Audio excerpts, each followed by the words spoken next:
योगगुरू रामदेव बाबा पुन्हा एकदा त्यांच्या वादग्रस्त विधानामुळे चर्चेत आले। रायपूरमध्ये बोलताना त्यांनी देशात हिंदू किंवा मुसलमान धोका नसून लहान मुलं आणि तरुणांना धोका आहे, तर तरुणांना विनाकारण त्यांना आंदोलनांमध्ये ओढलं जाते असा दावा केलाय। या विधानामुळे आता नव्या वादाला तोंड फुटले। पाहूयात यावरच लोकशाही मराठीचा हा स्पेशल रिपोर्ट।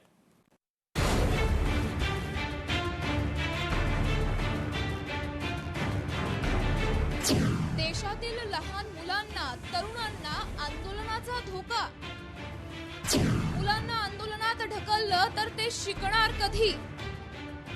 रामदेव बाबांच्या विधानाने नव्या वादाला सुरुवात।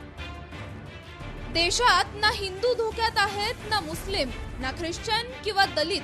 जर कोणाला खरोखर धोका असेल तर तो देशातील लहान मुलांना आणि तरुणाईला आहे, असं विधान रामदेव बाबा यांनी केलंय। शाळकरी मुलांना जर आंदोलनात घेराव घालण्यात आणि घोषणाबाजीत ढकललं तर ती मुले शिकणार कधी, असा प्रश्न त्यांनी उपस्थित केला। त्यांच्या या विधानामुळे पुन्हा एकदा रामदेव बाबा तरुणांच्या निशाण्यावर आले असून या विधानांमुळे नव्या वादाला सुरुवात झालीय। याआधी जुलै महिन्यात जंतर मंतरवरील आंदोलनावरून त्यांनी जेन-झी आणि तरुणाईवर टीका केली होती। त्यामुळे आता पुन्हा एकदा रामदेव बाबा यांच्या या भूमिकेवर राजकीय व सामाजिक वर्तुळातून जोरदार प्रतिक्रिया उमटू लागल्यात। कुछ लोग देश का बचपन का इस्तेमाल कर रहे हैं आंदोलन में। यदि देश का बच्चा जो भी प्राइमरी स्कूल में पढ़ रहा है, आप उसको आंदोलन में धकेल देंगे तो बच्चे पढ़ेगा कब? उसको पता ही नहीं कि आंदोलन क्या होता है। आपने उसको फूंक मार दी कि जा तू भी जा करके थाने का घेराव कर ले, तू भी सड़क पे उतर जा, तू भी एडीएम और डीएम का घेराव कर ले। छोटे बच्चों को आंदोलनों में नहीं धकेलना चाहिए, पूरी दुनिया में कहीं नहीं होता। हर क्षेत्र में बहुत अच्छा भी हो रहा है। कितने बच्चे हैं, कितने जवान हैं, कितने जेनजीज हैं जो अच्छा भी कर रहे हैं। कुछ लोग हुड़दंगा भी कर रहे हैं। एक एक लड़का एक एक लड़की के 5-5, 10 गर्लफ्रेंड बॉयफ्रेंड भी है। कुछ लोग जो है बीड़ी सिगरेट शराब भी पी रहे हैं। तो हम ये कह रहे हैं जो बुराइयां उनको दूर करो, अच्छाइयों को साथ में लेकर के आगे बढ़ो और एक दूसरे से नफरत कहीं नहीं। रामदेव बाबा आणि वादग्रस्त मुद्दे। रामदेव बाबा त्यांच्या विधानांमुळे किंवा कारवायांमुळे याआधी अडचणीत आले असून अनेक मोठ्या वादांशी ते जोडले गेलेत। कोविड काळात ॲलोपॅथिक औषधोपचारावर केलेल्या टीकेमुळे देशभरातील वैद्यकीय संघटनेने त्यांच्या विरोधात तीव्र निदर्शने केली होती। पतंजली आयुर्वेदच्या जाहिराती प्रकरणी सर्वोच्च न्यायालयाने रामदेव बाबा आणि बालकृष्ण यांना थेट न्यायालयात हजर राहून माफी मागण्याचे आदेश दिले होते। भ्रष्टाचार विरोधी आंदोलनादरम्यान दिल्लीतील रामलीला मैदानावर पोलिसांनी केलेल्या कारवाईवेळी रामदेव बाबांनी महिलेच्या वेशात पळ काढला होता। रामदेव बाबा पळून जाण्याच्या प्रयत्नात त्यावेळी पकडले गेल्यावरून त्यावेळी मोठा राजकीय वाद झाला होता। अनेकदा आधुनिक वैद्यकशास्त्राला स्टुपिड सायन्स संबोधल्यानं वैद्यकीय क्षेत्राकडून रामदेव बाबांवर कडक टीका झाली। इंधन दरांवरून केलेली वक्तव्य असोत किंवा जंतर मंतरवरील जेन-झी आंदोलकांवर केलेली टीका असो, त्यांच्या विधानांमुळे वारंवार वाद निर्माण झालेत।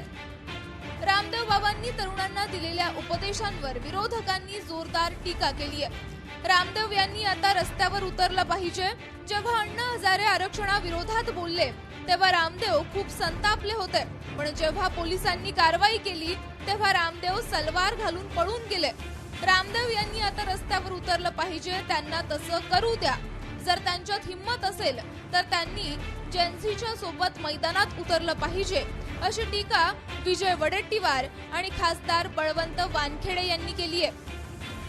रामदेव तो उधर उछल उछल कर ये कर रहे थे।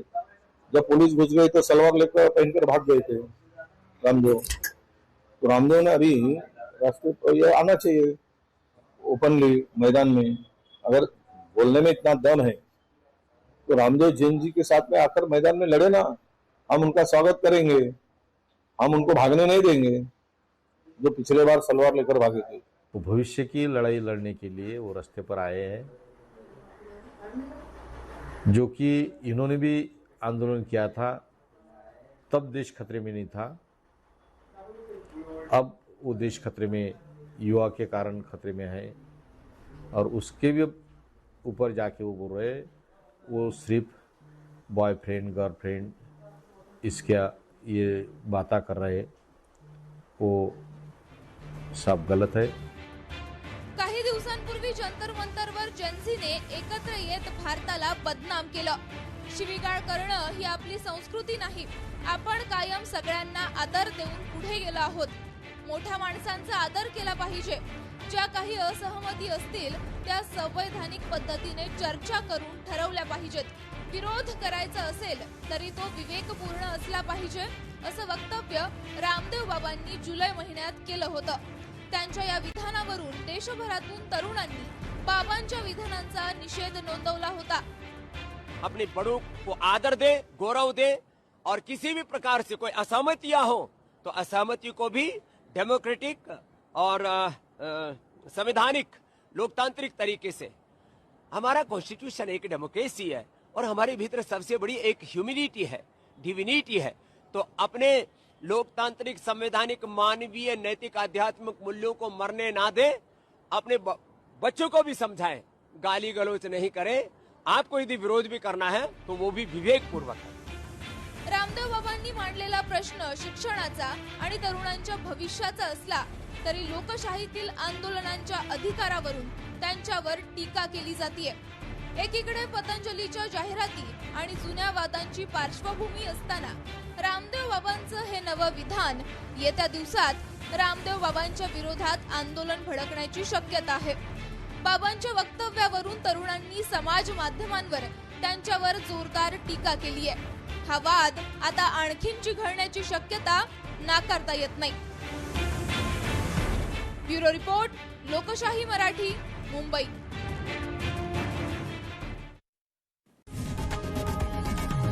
लोकशाही मराठी, ऐका, पहा, जागरूक रहा।